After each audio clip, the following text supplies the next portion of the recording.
오늘 저랑 요한복음 17장 1절에 있는 말씀을 읽으셨는데, 저랑 요한복음 17장 1절만이 아니라 요한복음 17장 전체를 좀 살펴보시려 해요.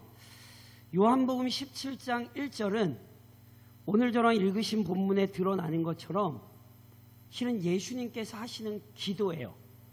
그런데요, 성경에 보면 예수님께서 기도하시던 모습도 기록이 되어 있고 때로는 예수님의 기도도 기록된 본문이 있기는 한데, 오늘 저랑 읽으신 요한복음 17장에 있는 기도가 성경에 기록된 예수님의 기도 중에 가장 긴 기도예요. 그러니까 실은 다른 어떤 데도 예수님의 기도가 이렇게 길게 기록된 본문은 실은 없어요. 무엇보다 오늘 예수님께서 이 기도를 들으신 이후에 실은 예수님께서 로마 군병들에게 붙잡혀 가시거든요. 그러니까 예수님이 붙잡혀 가시기 바로 전에 하신 기도가 요한복음에서는 본문의 기도예요. 그러면 예수님이 붙잡혀 가시기 전에 하신 기도 하면 뭐가 떠오르세요? 예수님이 붙잡혀 가시기 전에 하시던 기도 하면 우리는 마태, 마가, 누가에 기록된, 이걸 이제 공간복음이라 그러는데, 그 공간복음에 기록된 겟세마네 동산에서의 기도를 기억하시죠? 그렇죠? 아버지여, 나의 원대로 마옵시고 아버지의 뜻대로 되기를 원하나이다. 그 겟세마네의 기도를 기억하시는데, 그러면 겟세마네 기도는 뭐고? 분명히 요한복음에서는 이 기도 마치고 끌려가시거든요. 그러면 겟세마네 기도는 뭐고? 이 기도는 뭔가? 정확히 말씀드리면 모르겠어요. 그래서 실은 겟세마네 기도와 본문의 기도의 관계에 대해 실은 학자들이 여러 얘기를 하는데, 저는 그냥 그거는 설명을 안 드리려고 그래요. 우리가 알 수 없는 부분이 있어요. 그러나 다시 한번 말씀드리지만 분명한 건 요한복음에서 우리 주님이 이 기도를 마치신 이후에 우리 주님은 끌려가세요. 그러니까 요한복음의 맥락에서 보면 우리 주님께서 어찌됐건 붙잡혀 가시기 전에 마지막으로 하신 기도가 이 기도고, 특별히 이제 저랑 살펴보시겠습니다만 이 기도의 내용을 살펴보시면 제가 살펴보면서 이제 설명을 드리겠습니다. 기도의 내용이 크게 세 개예요. 첫 번째는 예수님 자신을 위해서 기도하시고요. 두 번째는 예수님이 데리고 계셨던 제자들, 특별히 이 제자들은 가룟 유다를 포함한 12명이 아니에요. 이 기도 전에 가룟 유다는 예수님 팔러 갔어요. 그래서 실은 이 기도를 하실 때 예수님이 데리고 계셨던 제자는 정확히 말해 11명이에요. 그러니까 실로 자신의 참 제자들을 위해 기도하시는 기도가 이 기도예요. 그리고 더 나아가 예수님께서 자기가 부르셨던 그 11명의 제자만이 아니라 그 제자들을 통하여 복음을 듣고 예수를 믿게 될 모든 사람들을 위해 기도하세요. 그러니까 조금 저희가 확장시켜서 말씀드리면 요한복음 17장에 나온 예수님의 기도는 오늘 우리를 위한 기도이기도 해요. 왜냐하면 결국 우리도 누구를 통해 복음을 들은 거예요? 결국은 제자들의 복음 전포를 통해 오늘 우리도 복음을 들은 거거든요. 그러니까 보세요. 조금 다시 말씀드리면 이 기도는 예수님이 자신을 위하여서도 기도하시긴 하지만 결국은 십자가를 지실 분으로서, 조금 다른 말로 하나님과 죄인 사이의 유일한 중보자로서, 조금 다시 바꿔서 유일한 대제사장으로서 실은 이 기도를 하고 계신 거예요. 그래서 16세기 루터파 신학자 중에 한 사람인 데이비드 키트라우스라는 사람이 이 기도에 별명을 붙였어요. 대제사장적 기도. 그러니까 우리 주님이 그냥 개인적으로 기도하고 계시는 게 아니라 완전한 대제사장으로서 하나님의 모든 백성을 위하여 이 기도를 하고 계시다는 의미에서 키트라우스라는 사람이 대제사장적 기도라는 이렇게 명칭을 좀 붙였고, 그 이후에 많은 학자들에게 이 명칭이 일반화됐어요. 그래서 혹시 모르겠네요. 성경 중에 그런 성경이 있어요. 성경 중에 왜 이렇게 해설 성경이나 이렇게 단락마다 이렇게 제목 써놓은 데 있잖아요. 아마 가지고 계신 해설 성경 중에 그렇게 되어 있는 게 있을 거예요. 대제사장적 기도, 이렇게 본문을 표현을 해요. 한마디로 이 기도는요, 우리에게 어마무시하게 중요하다는 거예요. 그래서 제가 그냥 이 기도를 우리 믿음의 선배들이 얼마나 중요하게 생각을 했는지를 제가 몇 가지 좀 예를 들어드리려고 그래요. 너무 많은데 그냥 중요한 걸 하나만 알려드리려고 제가 몇 가지 얘기를 좀 해드릴게요. 종교개혁자 멜라니 톤이라는 사람이 본 기도에 대해 이런 얘기를 했어요. 아들이 누구겠어요? 예수님이 하나님께 바친 이 기도야말로 하늘에서나 땅에서나 우리가 들어온 것 중 가장 숭고하고 가장 거룩하며 가장 결실이 풍부하고 가장 탁월한 기도이다. 그러니까 이 기도가 얼마나 대단하다는 얘기인지 아시겠죠? 이분만이 아니에요. 루터파 성경신학자 중에 아주 중요한 사람, 요한 알브레이트 벵겔이라는 사람이 있어요. 이분도 역시 뭐라고 이 기도를 평가했냐면, 모든 성경 가운데에서 가장 쉬운 말로 된 기도이지만 가장 심오한 의미를 가진 기도다. 그러니까 도대체 이 기도가 얼마나 중요하면, 제가 그냥 예를 그 중에 몇 가지, 두 가지만 가져온 거고요. 제가 우리 믿음의 선배들이 이 기도를 얼마나 중요하게 생각했는지를 몰라요. 요한복음 27장의 기도를. 그 대표적인 예를 또 하나 들어드릴 수 있는데, 스코틀랜드의 종교개혁자인 존 낙스라는 사람이 있어요. 이 존 낙스가 자기의 죽음이 얼마 남지 않았다는 것을 직감했을 때, 이 사람이 낙스가 병상에 누워서 뭘 했냐면 매일 자기 아내에게 요한복음 17장을 읽어달라 그랬어요. 그래서 자기의 죽음을 앞두고 병상에 누워 죽음을 기다리며 그가 매일 요한복음 17장의 기도를 자기 아내를 통해 들었고요. 실제로 그래서 임종시에도 낙스가 이걸 들으며 임종을 했어요. 그러니까 존 낙스는 우리 믿음의 선배들 중에 굉장히 탁월한 종교개혁자거든요.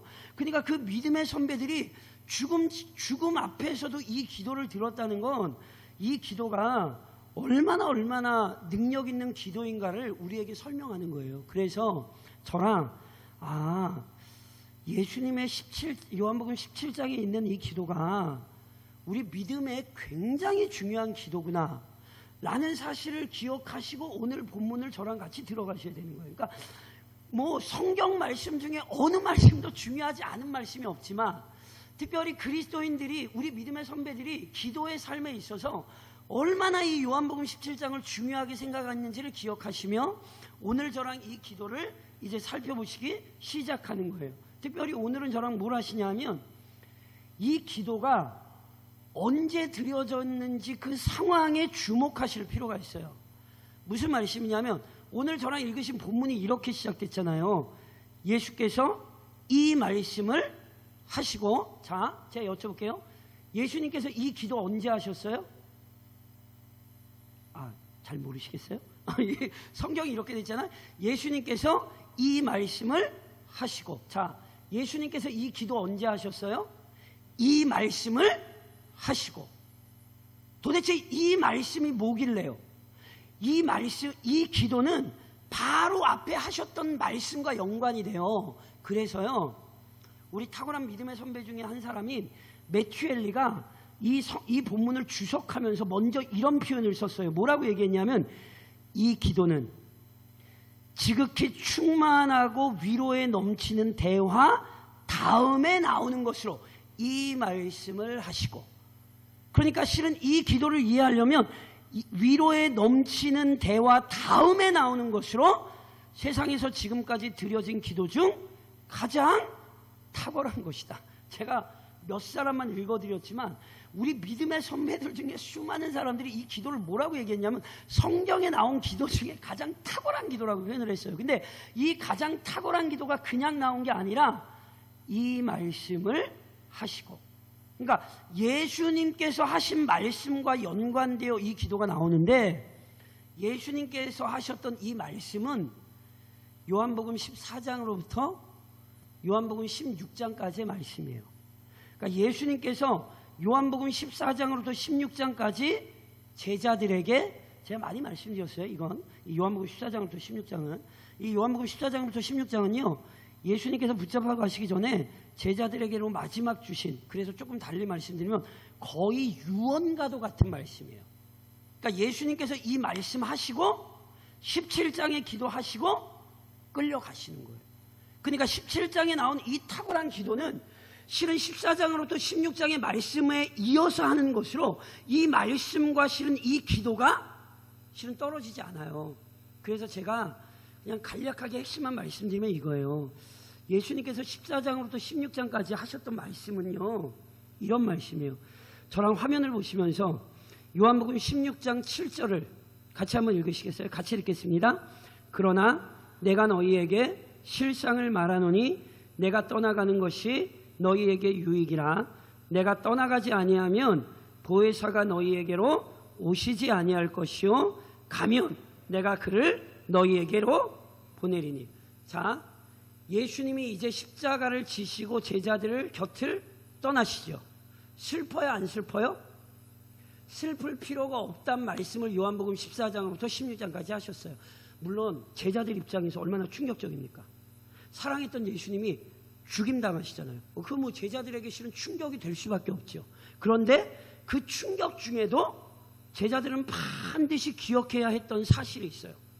예수님은 반드시 죽으셔야 돼요? 안 죽으셔야 돼요? 예, 반드시 죽으셔야 돼요. 예수님이 안 죽으면 우리 구원 못 받아요. 그렇죠? 그러니까 예수님이 죽으셔야 돼요. 그리고 예수님이 죽은 걸로 끝나는 게 아니라 부활하고 승천하사 하나님 보좌 우편에 오르시죠? 그걸로 끝나는 게 아니라 하나님 보좌 우편에 오르시는 그분이 뭘 보내세요? 약속하신 대로 보혜사 성령을 보내시는 거예요. 아멘이세요?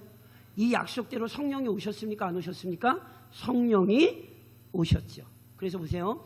요한복음 14장으로부터 16장은 실은 성령론에 대한 제일 중요한 말씀이라니까요. 그리고 제가 많이 말씀드렸어요. 성령이 누구시냐? 혼동하실 필요 없어요. 성령을 보내시는 예수님께서 성령이 어떤 분인지 아주 정확하게 말씀하셨다니까요. 저랑 화면 보시면서 요한복음 16장 13절로 14절, 성령은 이런 분이에요. 성령 혼동하지 마세요. 누가 어디 뭐 성령을 보여주고 뭐 성령의 역사 속지 마세요. 성령이 어떤 분이시냐면 같이 읽겠습니다. 그러나 진리의 성령이 오시면 그가 너희를 모든 진리 가운데로 인도하시리니 그가 스스로 말하지 않고 오직 들은 것을 말하며 장래일을 너희에게 알리시리라. 그가 내 영광을 나타내리니 내 것을 가지고 너희에게 알리시겠습니다. 자, 제가 항상 강조해서 말씀드렸죠. 어디 누가 뭐 성령의 사역이 뭐 어쩌고 저쩌고 속지 마세요. 눈에 뭐가 배고 들리고, 제가 눈에 말씀드린 것처럼 성령께서 우리에게 역사하실 때 우리가 설명할 수 없는 신비로운 일들이 일어나는 것 우리 부인하지 않아요. 그러나 성령의 사역의 본질은 오늘 저랑 읽으신 구절에 있어요. 그분은 진리의 영이에요. 그래서 성령이 역사하시면 우리를 진리 가운데로 이끄세요. 그 진리는 우리가 가진 66권 성경 말씀일 뿐이 아니라, 기억하세요? 제가 할 테니까 뒤에 답하세요. 예수께서 가라사대 내가 곧 길이요. 그렇죠. 진리가 뭐예요? 아니 방금 하셔놓고 왜 대답을 안 하세요? 내가 곧 길이요. 자, 진리가 뭐예요? 뭐 딴 얘기를 하시는 거지. 예수요, 예수. 진리는 말씀일 뿐 아니라 진리는 예수라니까요. 그래서 성령이 오시면 그가 진리의 영이 되사 우리를 진리 가운데로 인도하실 뿐 아니라, 저랑 분명히 뭐라고 읽었어요? 그가, 성령께서 내 영광, 진리이신 예수님의 영광을 나타내는 거예요. 그러니까 눈이 말씀드리죠. 성령 충만은 뭐가 배고 뭐가 들리고 뭐가 확확 나타나, 이거 아니에요. 성령 충만은 진리이신 성령께서 우리를 사로잡으셔서 하나님의 말씀을 깊이 깨닫게 하시고 그 진리이신 그리스도를 믿게 하는 거예요. 이게 성령의 역사예요. 성령 충만은 다른 거 아니에요. 예수 잘 믿는 게 성령 충만이라고요. 그러니까 자꾸 이상한 사람들이 이상한 얘기하는데 현혹되시면 안 돼요. 성령 충만은 다시 한번 말씀드리지만 진리이신 그리스도에게 사로잡혀 진리이신 그리스도에게 철저히 굴복되는 거예요. 성령을 보내신 예수님이 이렇게 말씀을 하셨다고요. 아니 예수님 말씀보다 더 정확한 말씀이 어디 있냔 말이에요. 그러니까 보세요. 예수님께서 그 성령에 대해 가르쳐 주신 거예요. 그리고 예수님이 기도하시는 거예요. 왜요? 왜 그런지 아세요? 제자들에게는 이 성령에 대한 교훈이 필요할 뿐 아니라 동시에 제자들에게는 그 성령의 역사를 위한 기도가 필요하기 때문에 그래요. 무슨 얘기인지 아세요? 저를 따라하세요. 기도와 성령 충만. 성도들은 반드시 기억해야 되는 영광스러운 교리예요. 기도와 성령 충만은 떨어지지 않아요. 조금 다시 말씀드려요. 정말 간절히 기도할 때 성령 충만의 역사가 우리 가운데 일어나요. 이걸 제일 먼저 보여주신 분이 누군지 아세요? 이걸 정확히 보여주신 분이 누군지 아세요? 이걸 정확히 보여주신 분이 우리 주님이세요. 우리 주 예수 그리스도께서 세례 요한에게 세례 받으시죠? 그런데 세례 요한에게 세례를 받으실 때 마태나 마가는 세례 요한에게 세례를 받으실 때 하늘이 열리고 하나님의 음성이 들리고 성령이 비둘기같이 임하는 건 똑같이 기록을 해요. 그런데 누가는 아주 중요한 것을 하나를 거기에 개입시켜요. 그게 뭔지 아세요? 저랑 누가복음 3장 21절로 22절인데 본문에서 특이한 점을 주목해서 보셔야 돼요. 그게 뭐냐면 같이 읽겠습니다. 같이 시작. 백성이 다 세례를 받을세 예수도 세례를 받으시고 기도하실 때에 하늘이 열리며 성령이 비둘기 같은 형체로 그의 위에 강림하시더니 하늘로부터 소리가 나기를 너는 내 사랑하는 아들이라 내가 너를 기뻐하노라 하시니라. 자, 본문에서 주목하셔야 되는 건 누가는 분명히 하늘이 열리고 하나님의 음성이 들리고 성령이 비둘기같이 내리는 똑같은 사실을 기록하는데 누가만 독특하게 기록한 사실이 있어요. 그게 뭔지 아세요? 기도하실 때. 그냥 세례 받으실 때 하늘이 열리고 성령이 오시고 하나님의 음성이 들리는 게 아니에요. 누가는 분명히 뭘 지적하냐 하면 세례 받고 뭐 하실 때? 기도하실 때 하늘이 열리며 성령이 비둘기같이 임하시고 하나님의 음성이 들리는 거예요. 그러니까 보세요. 그리스도인들은 하나님 앞에 철저히 기도하는 삶을 살 때 성령의 충만함을 입어요.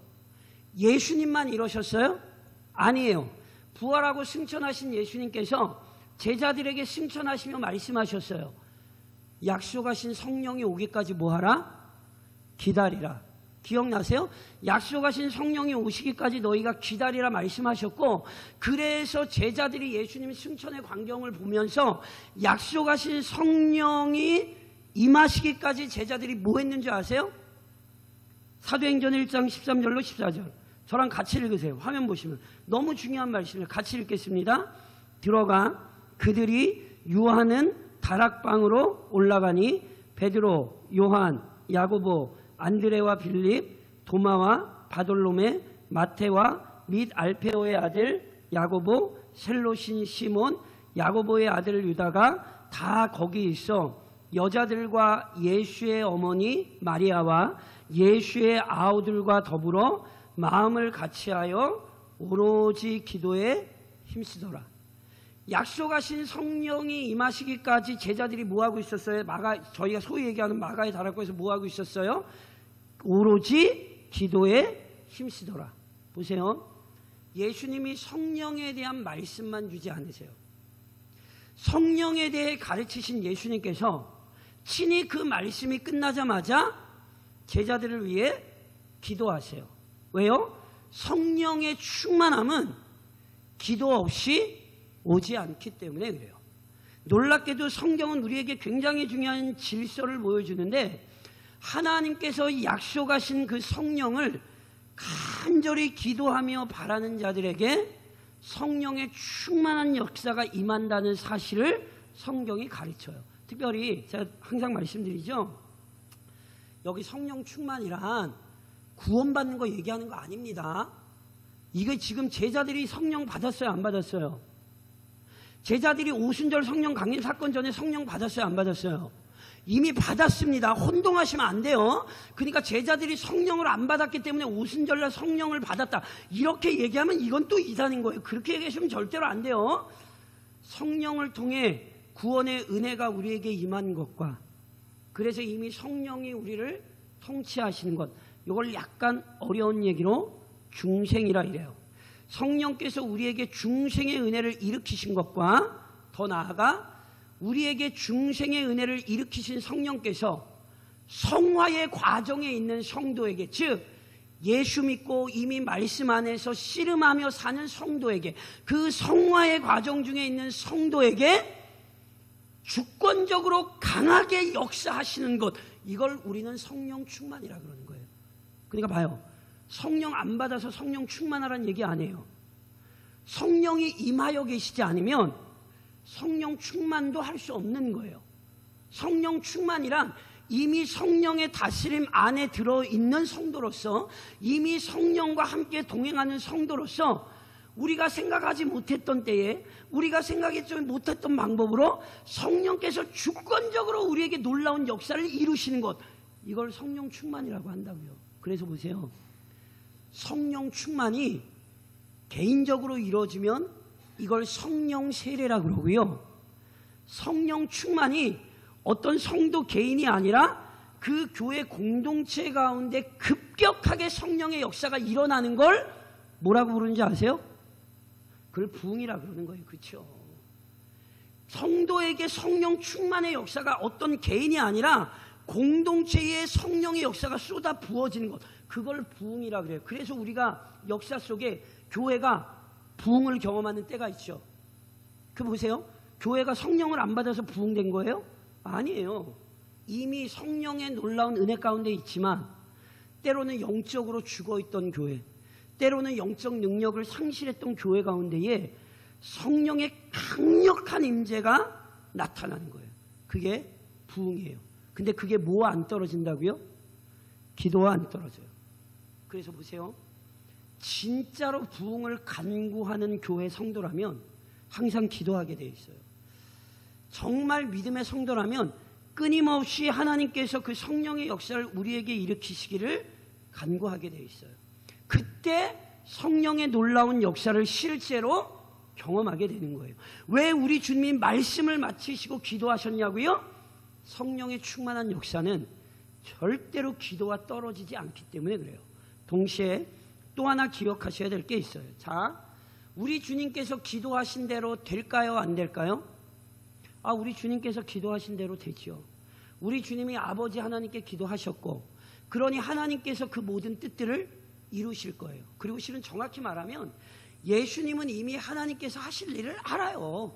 예수님께서 성령을 주세요, 그래서 단지 그때 하나님이 성령을 주시기로 작정하신 것이 아니라 이미 성부와 성자와 성령께서 자신의 백성을 향한 놀라운 구속의 계획을 세우셨고, 그래서 성부께서 구원을 작정하시고 성자께서 그 구원의 모든 일을 이루셨으며 성령께서 그의 교회에게 충만히 임재하실 날을 이미 요엘서 같은 성경이 우리에게 가르치고 있었잖아요. 그러니까 보세요, 예수님이, 좀 표현이 좀 모호한데 제 얘기를 좀 잘 들으셔야 돼요.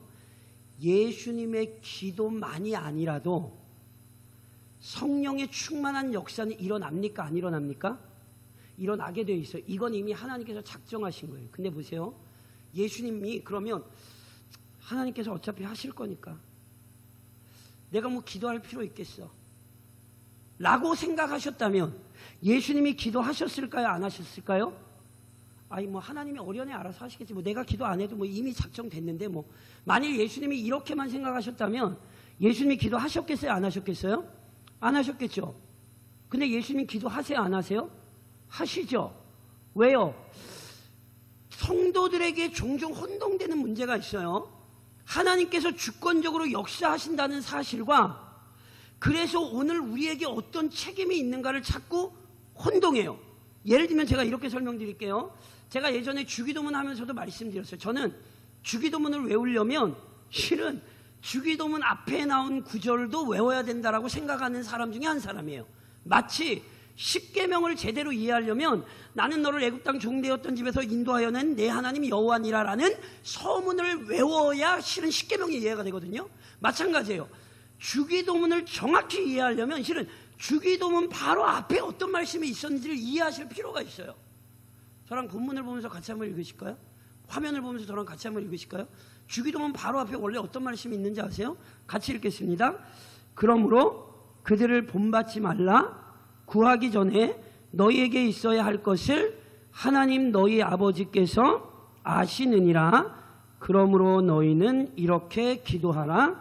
하늘에 계신 우리 아버지여, 이름이 거룩히 여김을 받으시오며. 자, 질문. 제가 질문 하나 드릴게요. 하나님께서 우리에게 필요한 거 아세요, 모르세요? 아멘? 하나님께서 내게 꼭 필요한 거 반드시 합당한 거 아세요, 모르세요? 아시죠? 아니, 우리 주님 말씀, 하나님 너희 아버지께서 뭐래요? 아신대요, 모르신대요? 아시죠? 아멘? 그러면 기도할 필요 있어요, 없어요? 큰일 났다. 이단이 어디 있나 했더니 우리 교회에 숨어 있어요. 보세요. 본문이 어떻게 이루어지는가를 잘 보세요. 하나님이 너희 필요한 거 다 알아. 가만히 있으면 돼. 예수님이 이렇게 말씀하세요? 아니에요. 그렇게 기억하시면 안 돼요. 얘들아, 하나님이 너희의 필요한 거 다 아셔. 그러므로 너희는 이렇게 기도하라. 하나님이 몰라서 기도하는 것 아니에요. 잘 들으셔야 돼요. 우리의 기도가 어떻게 시작되는가를 원리를 기억하셔야 된다고요. 하나님이 내 상황을 모르셔서 지금 막 어떻게 해서든지 비명을 질러서 하나님 앞에 알려드려야 되는 게 기도가 아니에요. 그렇게 생각하시면 안 돼요. 하나님은 우리의 모든 필요를 아시고 가장 좋은 것을 가장 합당한 때에 주세요. 근데 왜 기도해요? 놀랍게도 주권적으로 우리에게 그 모든 것을 허락하신 하나님께서 놀랍게도 우리가 기도할 때 주세요. 이게 성경의 가르침이라니까요.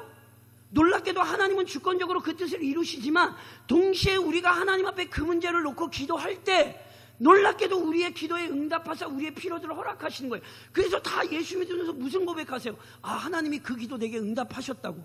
그 얘기 무슨 얘기예요? 기도를 안 했으면 응답이라는 말을 못하죠. 하나님께서 이미 주실 거였는데 그걸 딱 언제 주시는 거예요? 내가 그 문제를 놓고 씨름하며 기도할 때 그때 하나님이 주시는 거예요. 그래서 하나님이 뭐 하시는 거냐면, 야, 내가 네 기도 듣고 있어. 그러니까 너 기도하며 살아. 이걸 가르치시는 거라니까요. 그래서 보세요. 하나님께서 남유다를 바벨론에 의해 패망하게 하신 이후에 하나님께서 이미 남유다의 회복을 작정해 놓으셨거든요. 그래서 예레미야를 통해 패망 전에 얘들아, 바벨론 포로 70년 만에 마칠 거야 알려주셨고, 에스겔 같은 선지자가 바벨론 포로 땅에 끌려가 있을 때 하나님께서 지금은 너희가 포로 땅에 끌려와 있지만 내가 이미 약속한 대로 너희를 회복시킬 거야. 에스겔 선지자를 통하여서도 또 그 메시지를 주세요. 근데 보세요. 하나님께서 그렇게 회복시켜 주시겠다고 약속의 말씀을 주시면서도 뭐라고 하나님이 말씀을 하시냐면, 화면 보시면서 저랑 같이 한번 읽으시겠어요?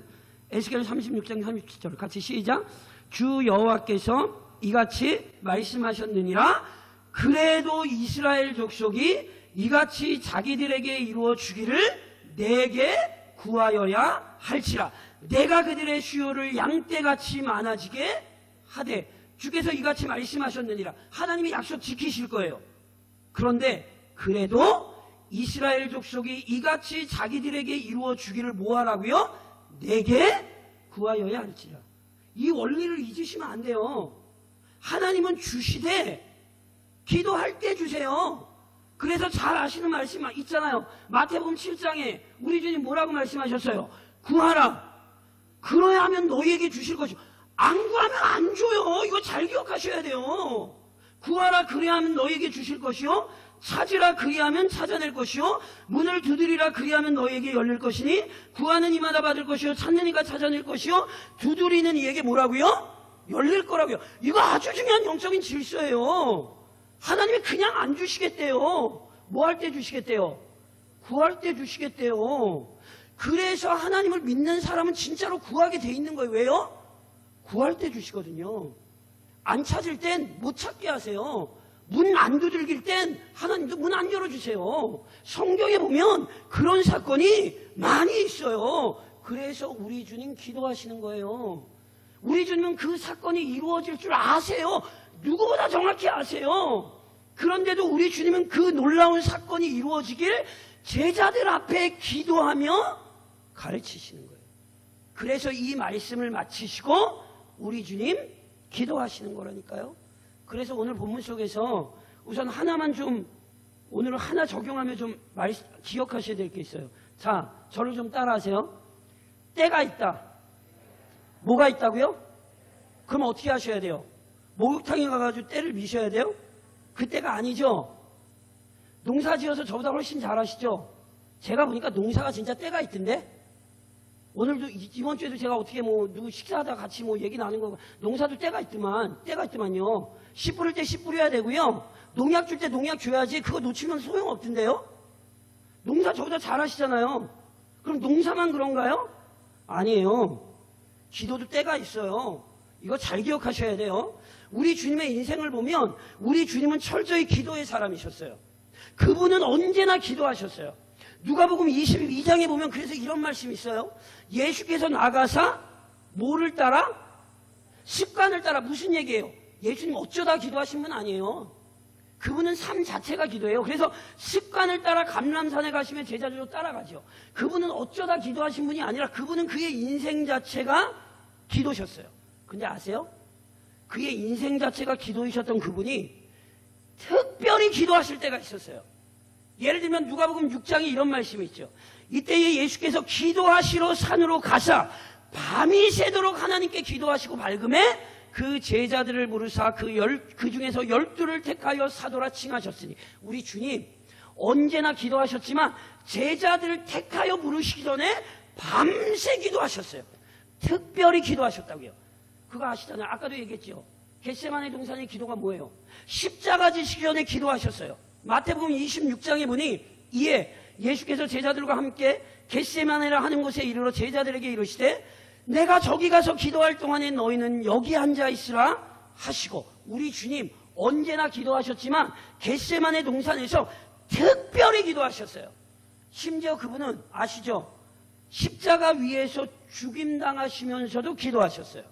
누가복음 23장에 보면 예수께서 큰 소리로 불러 이르시되 아버지 내 영혼을 아버지 손에 부탁하나이다 하고 이 말씀을 하신 후 숨지시니라. 그분은 죽음의 그 고통 속에서 특별히 더 기도하셨어요? 안 하셨어요? 하셨어요. 신앙의 지혜는 특별한 기도의 때를 놓치지 않는 거예요. 특별히 기도해야 될 때가 있을 때 특별히 그 기도하는 성도가 지혜로운 성도예요. 그럼 제가 여쭤볼게요. 지금 특별히 기도하셔야 될 때가 아니에요. 말이라고 하겠습니까 그걸?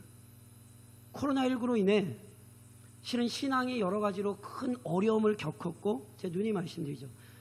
제가 어제도 제가 예전에 가르쳤던 청년들, 제가 원래 저한테 주례를 부탁을 했는데 주례를 제가 못 해줘서 아이 돌예배를 해달라 그래서 그 또 담임 목사가 또 안 된다 그래서 그 담임 목사가 안 된다 그래서 제가 어제 돌예배 인도하고 갔는데 또 목사님들 좀 만나고 했는데 다들 정직히 고백하는 거였어요. 그게 뭔지 아세요? 남들이 묻잖아요. 아, 우리 교회 괜찮아, 우리 교회 괜찮아, 이렇게 대답해요. 근데 알고 보면 안 괜찮아요.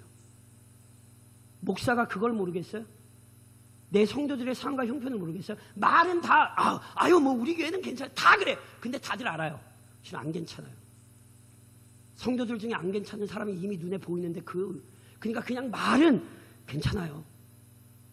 이게 조국교회 현실이에요. 그리고 통계로도 이미 나와 있어요. 안 괜찮아요. 근데 기도 안 하시고 되겠어요? 임직을 앞두고 있죠. 제 누님이 말씀드린 것처럼 교회의 일꾼을 세우는 건 몇 사람의 문제가 아니에요. 이건 개인의 명예를 위한 게 아니에요. 교회를 위한 거예요. 그러니 이때에 어찌 우리가 기도하지 않겠습니까? 저랑 예레미야 33장 2절로 3절 말씀이거든요. 화면 보시면서 같이 한번 봉독하시겠어요? 이를 행하시는 여호와, 그것을 만들며 성취하시는 여호와, 그의 이름을 여호와라 하는 이가 이와 같이 이르시도다. 너는 내게 부르짖으라. 내가 내게 응답하겠고 내가 알지 못하는 크고 은밀한 일을 내게 보이리라. 왜 기도하셔야 되게? 우리가 알지 못하는 크고 은밀한 일이 준비되어 있어요. 근데 그걸 언제 보게 하시겠다고요? 부르짖을 때 보게 하시겠다고요. 그러니 이때 어찌 기도하지 않을 수 있겠습니까? 그러니 개인적으로도 기도하셔야겠지만 가정적으로, 교회적으로, 특별히 조국교회 전체를 생각하면 지금 기도하지 않으면 안 되는 때예요. 그러니 예수님께서 제자들에게 말씀 주시고 기도하셨던 그 영광스러운 장면을 떠올리시며 이번 한 주간 더 특별히 기도하시는 믿음의 교회 성도가 되시기를 우리를 위해 기도하신 주님의 이름으로 권면드립니다.